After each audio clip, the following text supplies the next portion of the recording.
Par Larry Hodgson 18 mai 2017. Peut-on récupérer une haie taillée par les cerfs? Haie de tuya décimée par les cerfs. Photo, Michigan State University. Quel choc quand vous vous rendez compte que les cerfs, chevreuils, se sont pris à votre haie pendant l'hiver. Ils affectionnent particulièrement les haies de tuya, cèdre, généralement Thuya occidentali, et souvent tout le bas de la plante est complètement vide de toute croissance verte, et cela, à une hauteur de 1,5 m ou même plus. Ainsi, votre belle haie dense et égale ressemble désormais à une rangée de champignons verts, détruisant l'effet d'intimité qui est le but de la plupart des haies. Votre haie peut-elle récupérer? Peut-être, mais probablement pas. Et pas toute seule, assurément. Tout dépend de l'envergure des dégâts. Quand on taille un thuya, il faut rester dans le bois vert. C'est que, comme la plupart des conifères, le thuya ne repousse pas à partir du vieux bois. Quand on le taille, il faut toujours rester dans le vert, c'est-à-dire tailler uniquement dans les tiges vertes, celles 2 dernières années. Avant d'arriver aux branches entièrement brunes plus au centre, on arrête. Mais les cerfs ne savent pas ça et surtout s'ils sont vraiment affamés, peuvent brouter toute croissance, jusqu'aux derniers bourgeons verts. S'ils ont laissé au moins quelques bourgeons verts ça et là, par contre, oui, la haie peut repousser, mais cela prendra plusieurs années. Et beaucoup d'efforts de votre part. Une décision à prendre: emballer le bas d'une haie de jute ou de clôture à neige la protégera contre les cerfs pendant l'hiver.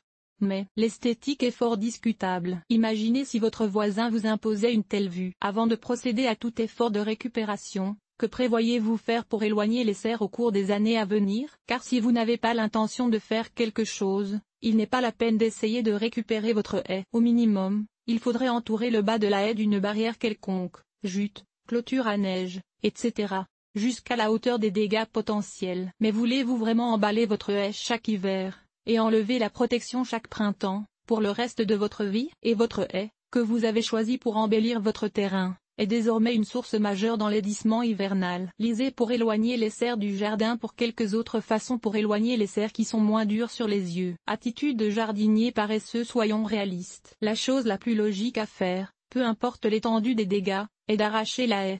Ou d'apprendre à aimer une haie champignon. Les cerfs sont là pour rester. Aussi bien de s'y accommoder. Tout plan que vous aurez pour sauver la haie impliquera des années d'efforts de votre part, tant que vous résidez à cet endroit. Pourquoi ne pas accepter la réalité des choses?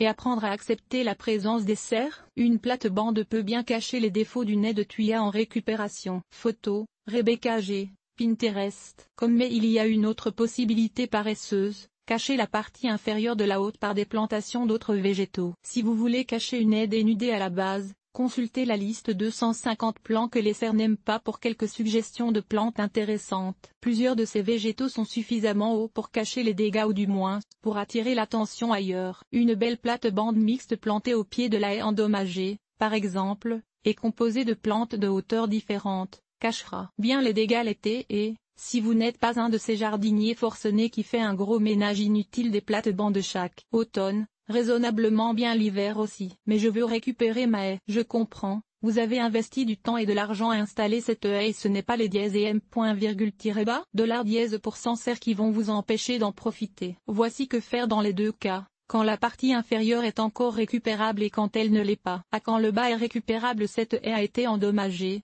mais il y avait encore des branches vertes à la base et maintenant elle récupère. Quand la partie inférieure de votre haie est encore un peu vert, il est possible de la récupérer. Il s'agit, à tous les ans, de tailler, normalement vers la mi-juin, les branches latérales dans le haut de la haie assez sévèrement, tout en restant que la croissance verte bien sûr. Cela aura 2 effets. Si le haut est moins large, plus de soleil attendra les branches inférieures, ce qui aidera leur croissance. Et aussi, la haie sera plus étroite et donc les branches inférieures auront moins de chemin à faire pour atteindre la largeur du haut. Au début, ne taillez pas les branches inférieures du tout, mais quand le vert reprend sa place, probablement après 2 ou 3 ans, taillez légèrement des sections plus denses pour donner aux sections faibles plus de temps pour les rattraper. Après 5 à 7 temps, si tout va bien, votre haie aura repris sa belle forme. Et continuez de protéger la haie contre les cerfs pendant l'hiver. Quand le bas est définitivement morte. Si aucune croissance n'est visible dans le bas de la haie à la mi-juin, elle est définitivement morte. Photo, Michigan State University. Si,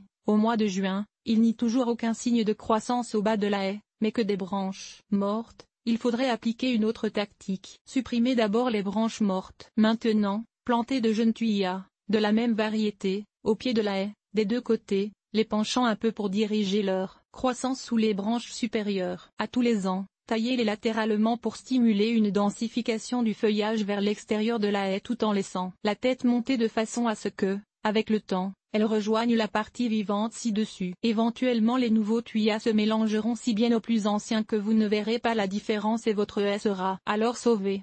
Encore, tant que vous avez éloigné aussi les serres à tous les ans. Tout cela est beaucoup trop d'effort pour moi. J'aurais arraché la dièse et $, $, pour 100 haies, tout simplement.